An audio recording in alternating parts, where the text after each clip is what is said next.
Hello, and thank you for joining us today. I'm Taylor Comblusier, a mining analyst at Red Cloud Securities.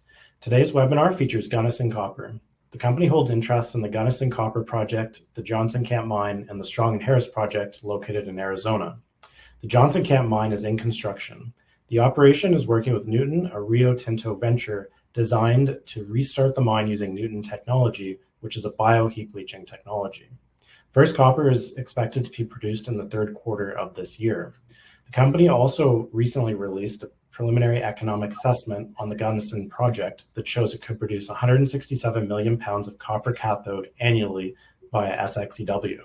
Today I have with me on the webinar Craig Hallworth, who's the Senior Vice President and Chief Financial Officer, as well as Robert Winton, who's the Senior Vice President, Operations and General Manager at Gunnison. The format of the webinar will be comprised of two parts today. In the first part, Craig and Rob will provide an introduction to Gunnison. In the second part, we'll take your questions live. So please send in your questions using the chat and we'll get to as many as we can. I'll note that you can type them in at any point throughout today's presentation. To start, I'll get the disclosures handled and then I'll turn it over to Craig and Rob. So for Gunnison Copper, there may be some forward-looking statements made on this call. I would direct listeners to the cautionary note on page 2 of the Gunnison corporate presentation located on the company's website.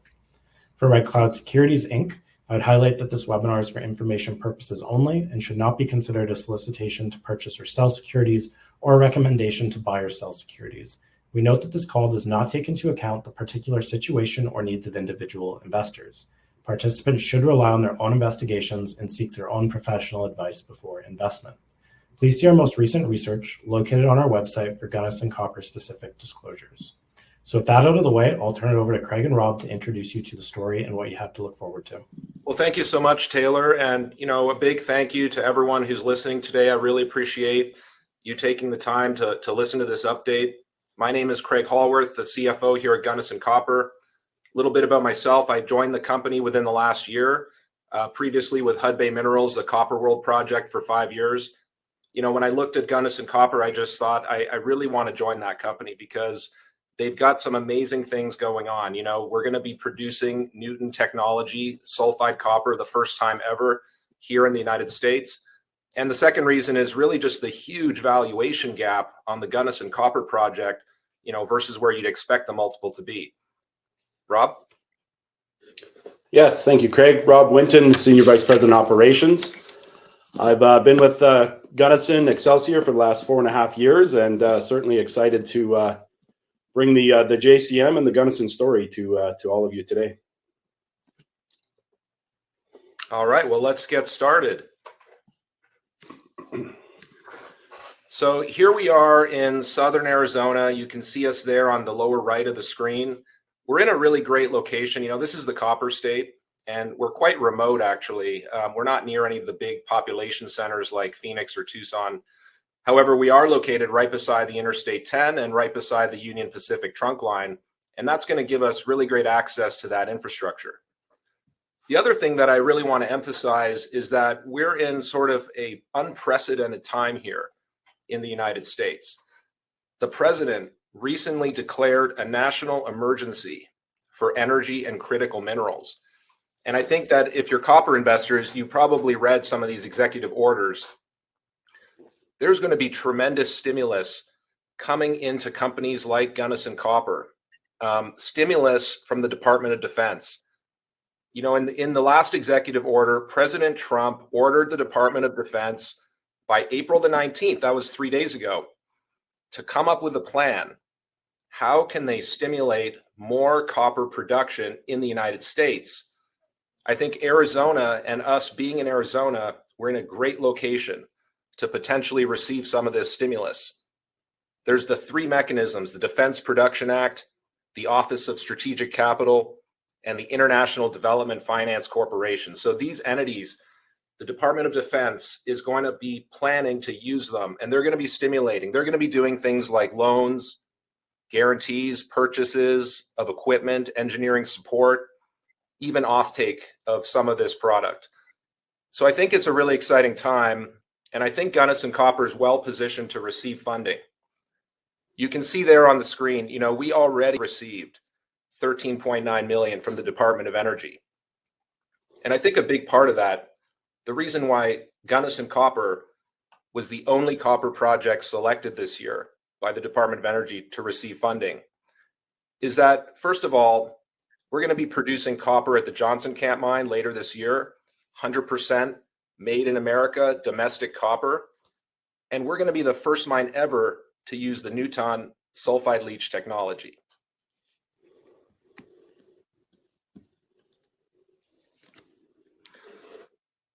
Now, this is the district that we control, the Cochise Mining District. You can see that there's 12 known skarn deposits. These are all skarn deposits near surface. We know about it. The biggest is Gunnison, our flagship deposit. And that deposit is what we're advancing now as an open pit mine. We had previously pursued it with in situ leaching technology, but I think given the rising copper prices, better recoveries from an open pit, and better upside exploration potential, it makes a lot more sense as an open pit. And that's where the valuation gap that I'll show you soon on a following slide is today. It's getting us to that valuation, that 0.1 to 0.2 multiple of asset NAV versus the 0.05 multiple we're trading at today. The other thing I'll just mention about this district is, as many geologists know, these skarns tend to bubble out of giant porphyries. We suspect there could be a giant porphyry here on our property. And I think Rio Tinto suspects that too. As you may have seen in a recent press release, we announced our intention to form an exploration partnership agreement with Rio Tinto. And I'm hopeful that we'll be able to announce that in Q2.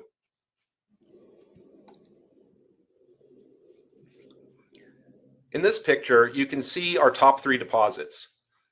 This picture is to scale, it's contiguous. All those deposits, they're all within a very small economic radius, which means the potential to share infrastructure. On the far left, the main flagship, Gunnison, you can see the size of that, 550 million tons. That's a very sizable deposit. It's got a couple of unique things about it. Number one, we're right beside the Union Pacific trunk line, so we're going to have a rail right to the site. Number two, the overburden that we have to remove to strip to get to that ore body is made mostly of soft alluvium material that's 50 cents a ton cheaper to mine. And number three, it's fully permitted today under in situ leaching. So all we have to do is file permit amendments to get this thing ready for open pit mining. If you look to the middle there, the Johnson Camp mine, that's the one that's fully funded by Nuton LLC. We're going to be demonstrating that sulfide leach technology. And I think that technology is really interesting for national security reasons. If you take a look at the current administration, clearly the focus is on national security. Under the Biden administration, I think you saw a focus on clean energy, and clean energy got stimulated. But now very, very clearly, the focus has shifted to national security. You look at the copper ores in the United States, about 70% or more are sulfides. Traditional technology, concentrators, they require smelting and refineries to take those to finished copper. There just isn't enough capacity in the United States. So more than half of the copper that's being mined today is being shipped overseas for the processing. And what that means is the United States is losing control of its own copper. And that's a national security risk, as the president outlined. The Nuton technology, that is a new technology that's cheaper and cleaner than smelting and refining, and it can take those sulfides to finished copper right here domestically. It's very, very exciting. And then finally on the right, that's our most advanced satellite deposit. We have 10 satellite deposits. With further exploration, these satellite deposits have the potential to be added to the Gunnison project in our PFS study.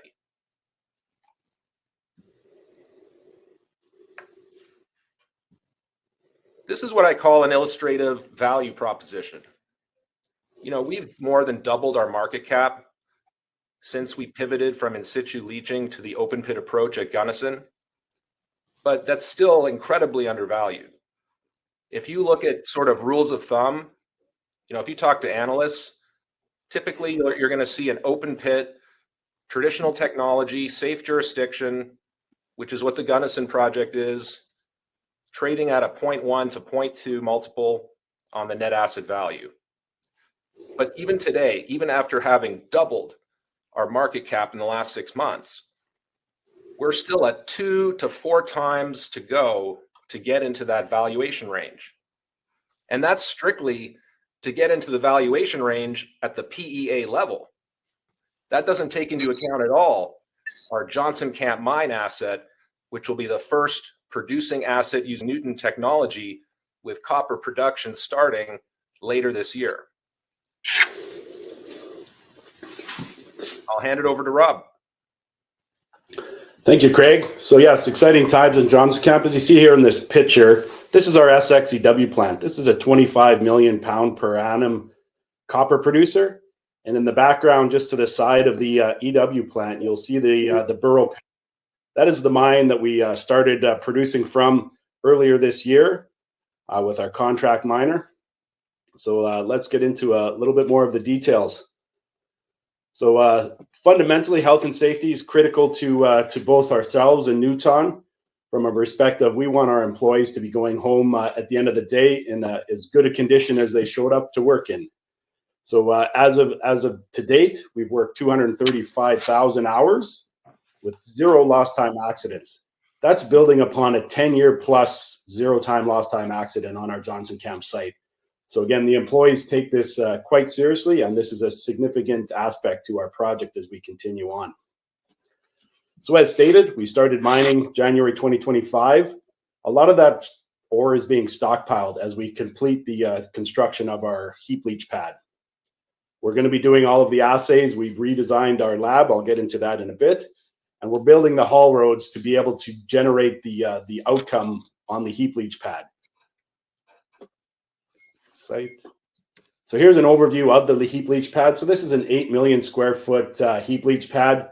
We built it in 4 phases. The first phase at the bottom and the tan colored material, that's a completed phase 1. Phase 2, where the black liner is placed, that's our phase 2. And ultimately, that's where the Nuton process technology equipment is going to be housed. And currently, we've completed a road over there, and we're building a pad in order to install that equipment. The bioreactors, the crushing, the agglomeration, etc. And we are going to be running 2 separate heaps operations on this significant heap leach pad. One will be a run-of-mine oxide, normal, considered known technology since the 70s, done throughout the state. And the other one, the northern section, will be the Nuton bio-leaching technology demonstration. And again, we're the first demonstration site at scale of the Nuton technology. Irrigation of the run-of-mine pile will be the first in sequence, and that will be happening here in the coming months. And again, copper production from the oxide portion of our product will be in H2, early H2, with Nuton following in late Q3, early Q4 from a copper production of the Nuton technology. We've refurbished our SXEW plant, and again, these cathodes will be feeding the domestic market. Little picture of our AA lab. So again, completely redesigned the lab. We will be doing all of our ore control analysis on site. Lab managers in place. We've been able to start staffing this out. And again, from an HR perspective, this is challenging times. We have a lot of minds competing for talent. We've been able to, with the help of our HR team and some of our support staff, been able to really build a significantly strong senior management team.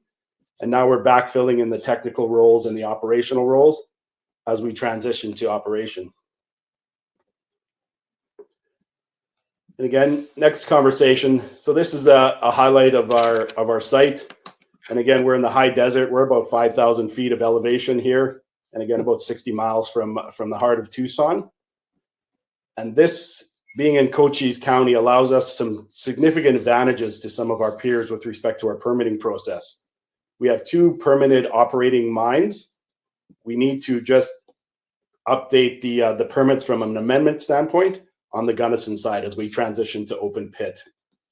But as Craig mentioned earlier, we're really focused on our high value add work plan. The PEA economics, as shown on this slide, are quite impressive. And again, from a peer-to-peer comparison, this is a very good-looking project. A couple of the highlights: we're going to be doing about 85 million pounds, 85,000 tons of copper production a year at a cost of $1.94. And again, this PEA has not baked in any of the significant upgrades that we're focusing our efforts on in the coming months. And again, just a quick highlight of sort of those projects. Metallurgical drilling. The drills are on site. We're going to do about 4,500 feet of drilling in the next 5 weeks, really in order to understand the opportunity ore sorting has, which is the mineral sorting on that list at the 1.6 million. And also we're going to be doing some gravel and some limestone analysis during this time frame as well. So again, our recent raise fully funded this project. So again, workers have hit the ground and away we go. So again, the most exciting of this high value add work program is our ore sorting. So again, machines to mechanically separate ore. Our copper is all on the fracture network of the ore body itself, where the host rock does not contain the copper. So if we remove any portion of that host rock, we're going to significantly lower our costs, both from a capital perspective as well as an operating perspective, as the acid consumption lowers. So this work, we visited site that's using this technology. Very exciting. It works at the scale that we need it to. And now we're going to be generating the samples in order to continue this program, piloting this work over the next couple of months. And again, highlighting to the market when this work gets advanced. Next one is the gravel. And again, we got nearly 800 million tons of alluvium gravel above the ore body. That takes the first 2 years to allow us to get down to the ore body. With the rail spur and the fact that aggregate is very difficult to get in the Texas, Nevadas, and California timeframes, by combining that rail and the potential that this gravel has to be commercialized, we're looking at some significant opportunities to improve the capital structure and the earning potential of this project. So, and again, just 10% at $5 a ton is a simple example. You're producing $380 million, which again is hitting the NPV very positively. It's in the front end of this project. So some of this drilling work we're going to be doing is being able to analyze the alluvium that we have above us. Second one is our limestone, 85 million tons of limestone with access to a rail spur. Any of our peers that have concentrators are going to need limestone in the future as the copper industry continues to grow in Arizona. This limestone is very valuable to them in those concentrator environments. So a simple example, $20 a ton, which is on the low end of what limestone can go for. 50% of that limestone being monetized is $850 million.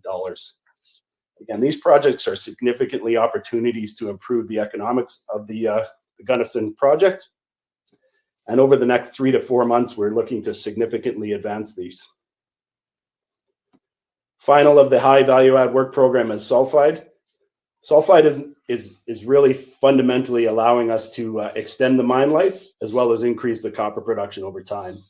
Not a significant increase to the NPV and the economics at the front end, but this is what's going to excite the strategics in order to come have conversations with us as we continue to explore the opportunities of what this project brings to Gunnison Copper. Finally, just a timeline of what we're working on. So that high value add work program, fully funded, commenced a week ago. And then over the next 18 months, it's pre-feasibility study, permit amendments in order to deliver to the market a fully permitted open pit reserve, which we believe is going to add significant value to the corporation. I think back to Craig. Thanks, Rob. So one of the things I'm really excited about is all the catalysts that we've got coming up. You know, I think investors who recently got into the stock or who are getting into the stock soon, they're really going to benefit from this because we've sat down together and we said, you know, how can we structure our plan, our work program? How can we do it so that we are providing catalysts in the next 6, 12, 18 months, things that could really move the stock so that new investors today can reap those rewards, within this calendar year or within 2 calendar years. And here you can see, sort of all of these different catalysts. Like the biggest one that's coming up in the near term is the results of the high value add work program. We are very, very certain that this is going to yield some great results, and we will be publishing those in the next 3 to 5 months. So as Rob said, we've got boots on the ground. We are engaging consultants. We are talking to other companies, potential partners on the byproducts, the limestone and the gravel. And these are things that are in plan and in motion at the moment. I mentioned the Rio Tinto Exploration Partnership Agreement. That's something that I think will be within the next quarter. And I think the terms of that are going to be very interesting for those geologists out there who understand, that how porphyries generate skarns and the potential for this camp if a porphyry was found. The great part about that is, having a partner, a big partner with deep pockets to fund that work, that's the best use of resources for us. We're not going to go and spend our money, our limited resources on that exploration upside potential. We're going to spend our limited money on things that have a very high probability of payback, like the high value plan. Those are the top opportunities that we identified in the Gunnison PEA that needed more work, that, as Rob said, they're big numbers. Even if we can sell small amounts of the gravel, small amounts of the limestone, if we can sort out a percentage of the lower grade ore from our processing stream, we can significantly increase our revenues. We can significantly cut our acid consumption, cut those costs, and even possibly reduce our upfront initial CapEx by building a smaller acid plant. So I think the ore sorting, the byproducts, and the sulfides, they're all very exciting work plans that we will have results very soon. I mentioned the Department of Defense. They have a mandate to very, very quickly come up with a plan to stimulate copper production in the United States. That deadline for them to come up with a plan, that just happened 3 days ago, April 19th. So let's see what happens.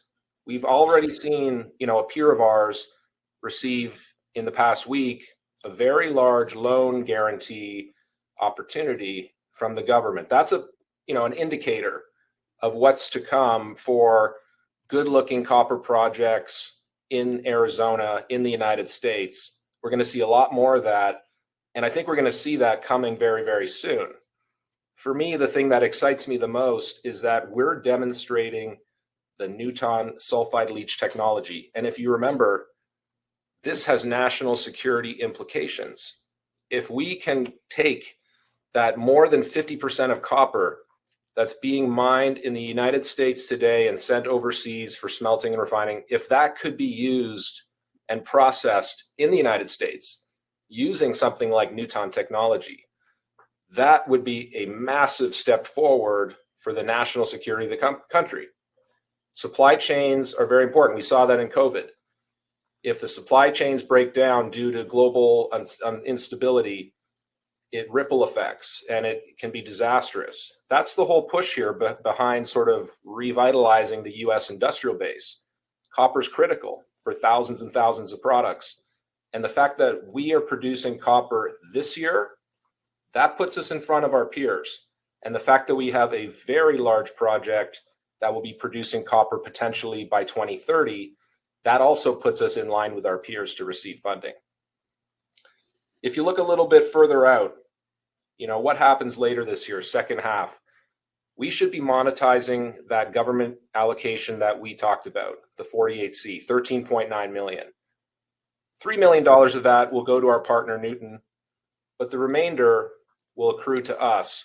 And we're going to use that money to retire at least half of our outstanding Nebari debt. Nebari has agreed that if we do so, they will refinance the remainder. They will initiate a process to refinance the remainder to 2029. So I think you will see a significant improvement on the balance sheet, in the capital structure, on the debt side by the end of this year. The next step for Gunnison, the pre-feasibility study.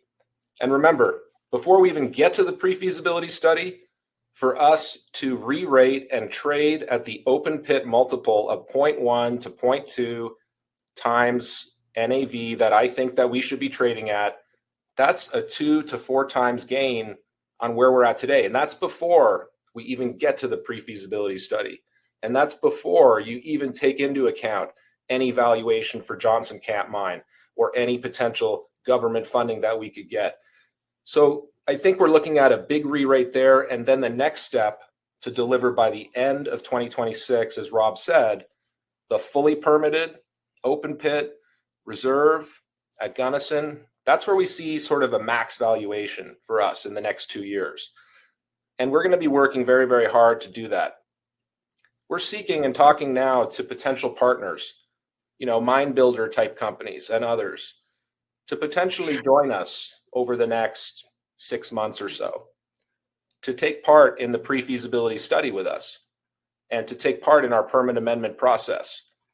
And then by the end of 2026, to join us in a bigger role. That to be determined. There could be different structures, but I think it's very important for a project the size and scale and scope of the Gunnison Copper Project that we partner with an experienced and well-capitalized mine builder type company. A little bit about our current capital structure. I had mentioned that we've more than doubled our market capitalization since we announced the pivot from Gunnison project from in situ to open pit. But something that's not on here is our volumes. We've seen great increases in our average volumes, triple or even 4 times what we were prior to the pivot to open pit. So I think we're seeing the momentum here. We're also seeing more institutions, more institutional investors buying into the stock. And I think that says and speaks volumes on the momentum and where this stock is heading. Now, if you take a look here, our cash position, 11.5 million at the end of the year, we've got enough cash to cover all of our operating costs for the next 12 months. And as Rob said, the money that we raised recently for the high value add work program, that is all going straight in the ground on that work program. And then finally, the team. The only point I'd like to make here is that we're almost entirely based in the United States. This is our commitment to the region, to the state, to the country. We're all based here, except for one of our directors in the UK. And on top of that, almost all of us are based locally in Arizona, whether it be in Tucson or Phoenix. So we're right here.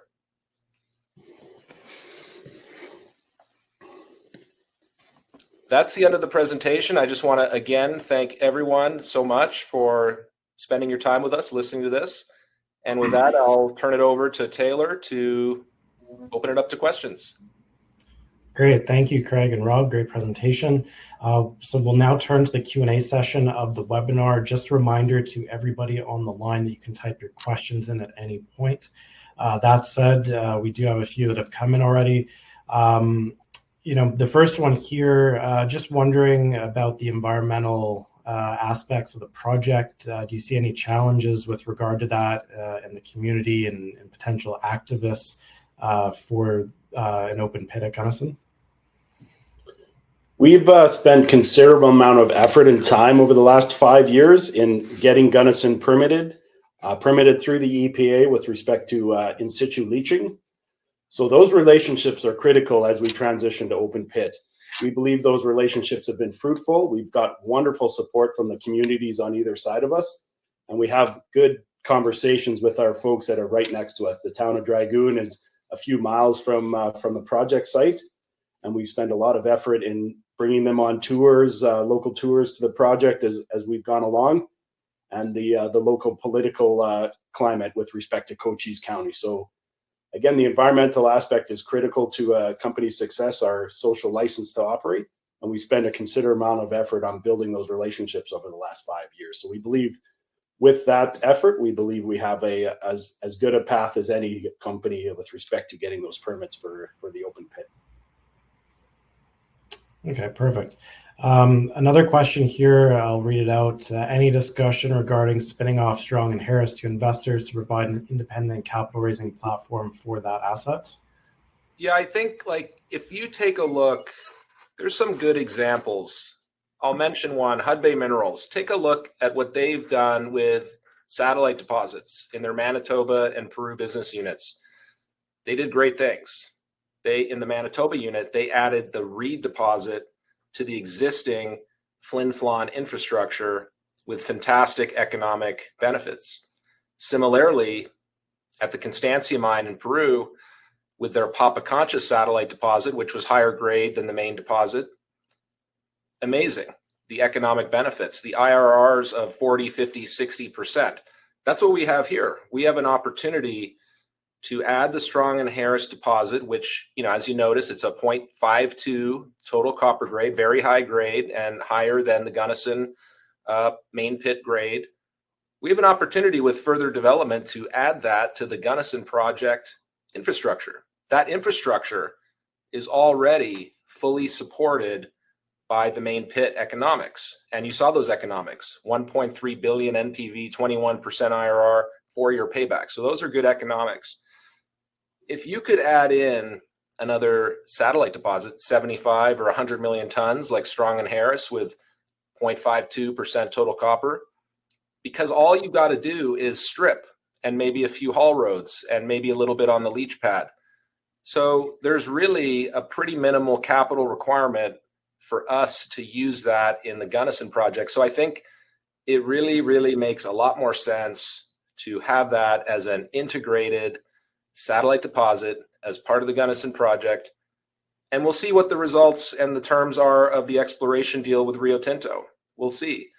There's the potential that Strong and Harris could receive additional exploration over the next 6 or 18 months that could allow us to incorporate it into the Gunnison plan as early as the pre-feasibility study that we're going to complete next year. So I'm very interested and excited to see how that progresses. And I think that would be the better economic outcome for the investors of today. Okay, great. Next question here. How long does it take from application of Nuton to finished copper? So maybe just talk a little bit about the Nuton process and how that'll be a game changer.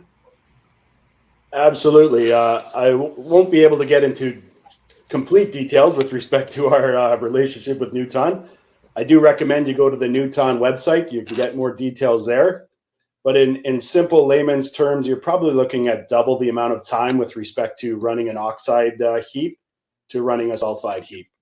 In simplified terms, so if an oxide leach is taking 90 days is sort of the normal leach curve recovery time frame, then you could sort of double that and you'd be in the range of the Nuton. So again, we're taking sulfide ore, which normally would go to a concentrator and then to a smelter / refinery. We're just crushing that ore to a specific size. We're agglomerating it with acid and the Nuton reagent suite, and then placing it on a heap and then treating it like a normal heap leach operation, rinsing it with raffinate, creating a PLS and SXEW in order to produce grade 1 copper cathode. So think of it like a normal oxide heap leaching operation with potentially around doubling the time with respect to how that leach curve operates on the sulfide side. Yeah, if I could just add, for me, if you look at the economics of the Nuton technology, like you really have to look at the entire value chain that gets you to the finished product, right? You don't have to build that billion-dollar concentrator, first of all. You got a lot of projects out there, really good projects. They're going to make copper concentrate. They're going to spend $1 billion on their concentrator. And then they're going to ship it overseas. It's going to cost hundreds of millions, even billions over the life of that mine to ship that overseas. You're going to have all the emissions. You're going to lose control of the product. You're going to have TCRCs and all of those things. So I think that if you look at overall the whole value chain from ore to finished copper, it's fantastically cheaper with Nuton. And it's fantastically faster too, because even if the leaching time is longer than oxide, like you're plating it into finished copper almost immediately thereafter. You're not shipping it, taking months to get to Asia. You're not waiting months for it to go through their smelters and refineries, and maybe you get the copper back and maybe you don't. Right. Okay. I'll put out another call for questions. If you have any, submit them in. Maybe on JCM, just wondering, in terms of once that period with Nuton is done and you've paid back that initial capital and the mine's up and fully running, what kind of free cash flow are you expecting from the mine at that point?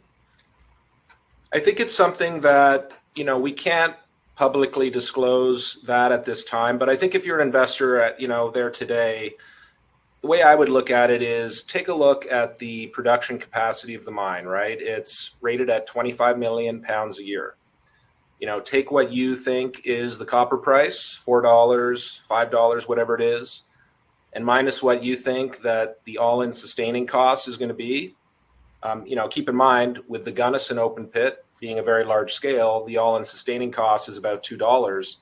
This will obviously be more than that because it's a fraction of the size. So, you're going to come up with a number on your own that's some higher number, and they take the price minus that times the capacity, and I would say that's your free cash flow.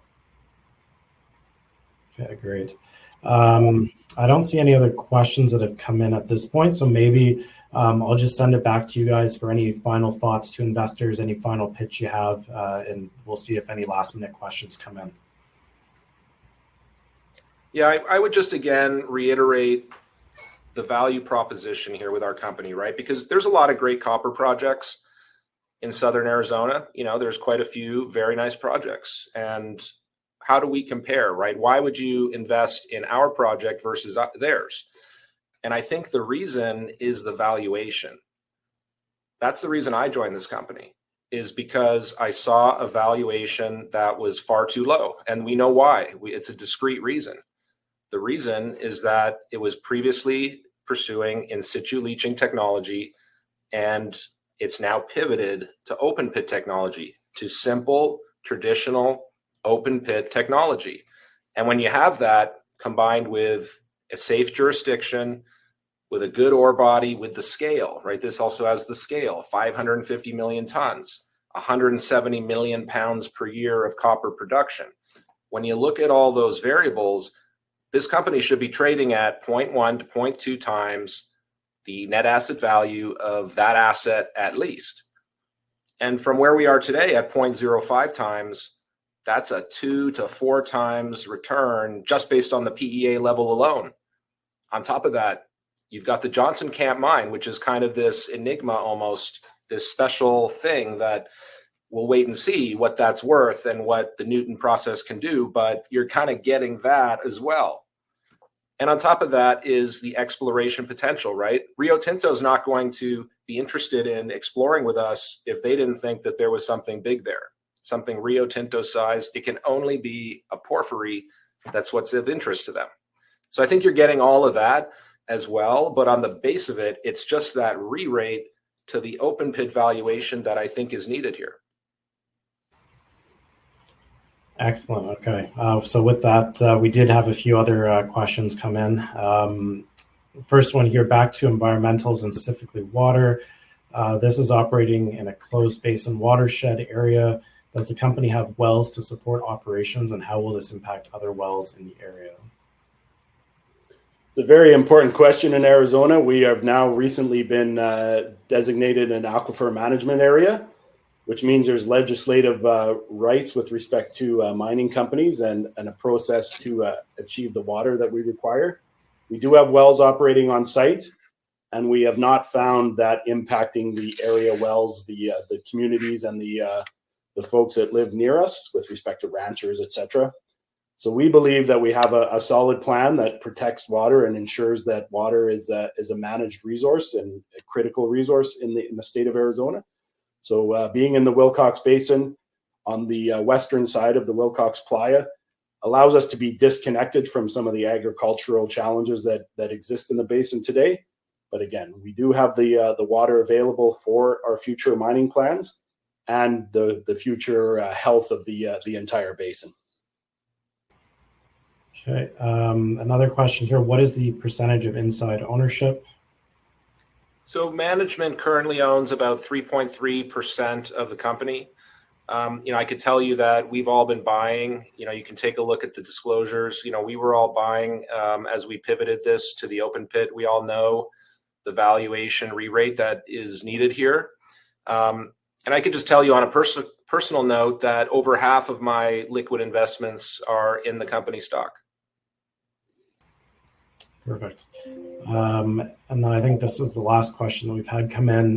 When do you think the Gunnison project would be fully permitted? The intention is to be at the end of next year. So by Q4 of 2026, we would have all those amendments in hand with which to transition to a go no go decision with respect to construction. Perfect. Okay. Just taking a last look here. Yeah, it looks like we've covered everything. So I think we'll wrap up there. So I would like to thank Craig and Rob from Gunnison Copper for taking the time today to host a webinar with Red Cloud Securities. And thank you to everybody on the line for tuning in with us today. Thank you, Taylor. Thank you, everyone. Have a nice day. Thank you.